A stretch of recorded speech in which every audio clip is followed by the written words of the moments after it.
Let me explain the basic interfaces of xPPM neo-Seoul. So you can start a project through three methods.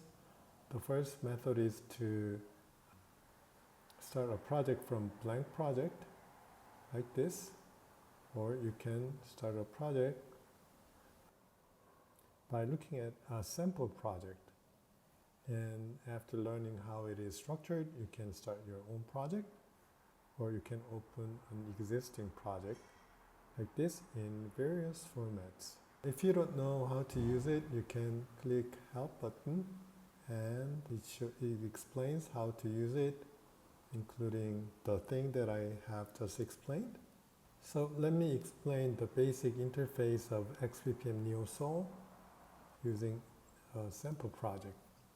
So I open a sample project, and as you can see, it has header information. This is the header page. Header page includes full title, short title, version information, status, whether it's a working draft or a committed draft, and so on. It's currently based on ISO documents status classification, and you can write down copyright information, and there are other things that you can write. And also you can specify author in terms of person or so. Actually this is wrong, because this is the Building Informatics Group is not a person but an organization. So what you can do is you can simply delete it and add a new author information.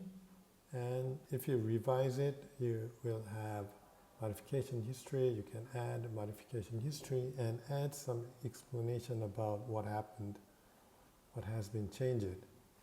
And the second one here is called use case.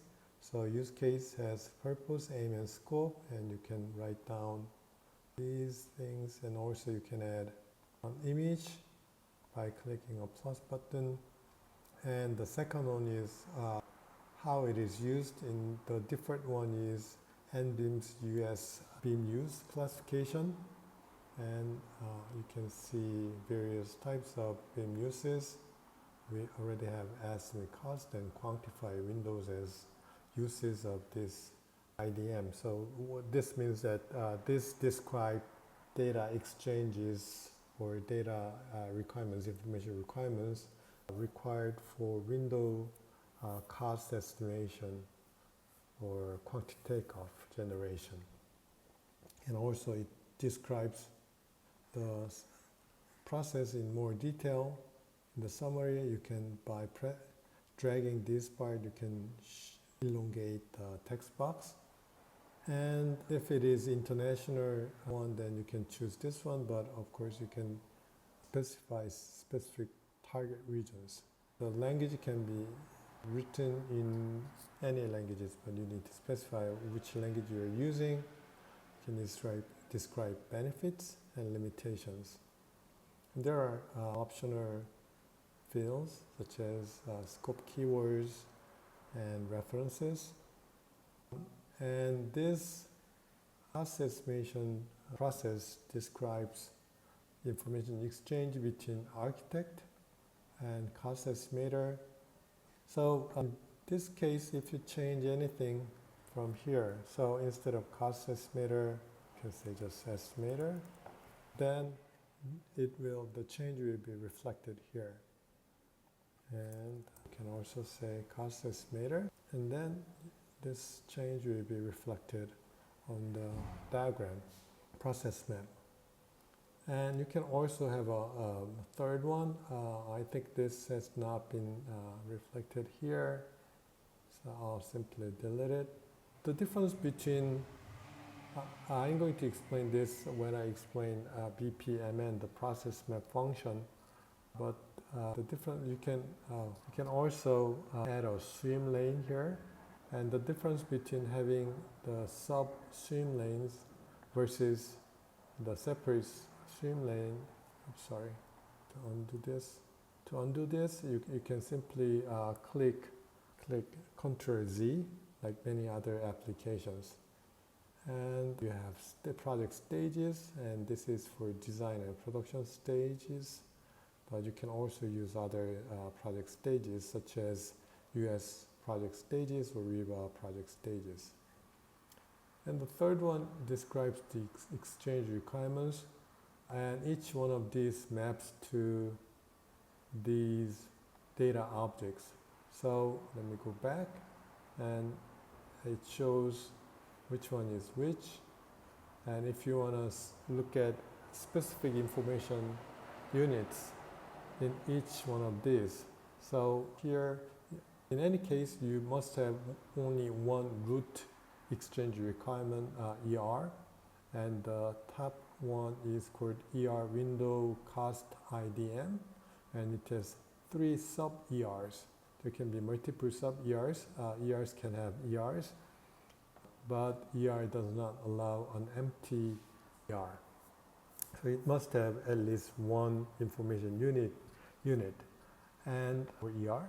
And in case of window cost estimate, it has multiple information units, and each information unit has a name, a data type, and definition and examples.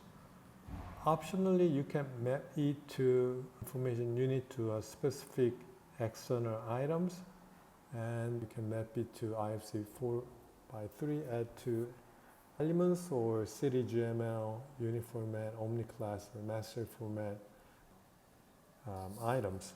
Also, you can do it through BSDD, Building Smart Data Dictionary. I'm going to explain how you do it, how you can do it later when I explain this function in more detail. Another thing, probably you may think the space is too small, so in such cases you can expand it or collapse it by pressing this button. So if you press this, then you have much larger individual ER space. So it is clearer when you expand it that you navigate through ERs here, and then you get more detailed information units. And you can see this from the individual ER interface. I'm going to explain detailed functionality of or interfaces of these things in more detail when I explain each one of these. And also you can, if you don't like the color, you can change it to the dark mode or bright mode. Some people think that the dark mode looks more professional. If you like it, you can do that. And you can validate whether this satisfies the ISO 29481 standards. So there's a validation, no violation, and you can save or export it to various formats. Also, I'm going to explain each one of these formats later when I explain the save and export function. And you can close it. I'm not going to save it. And also, you can get information about this tool by clicking this area.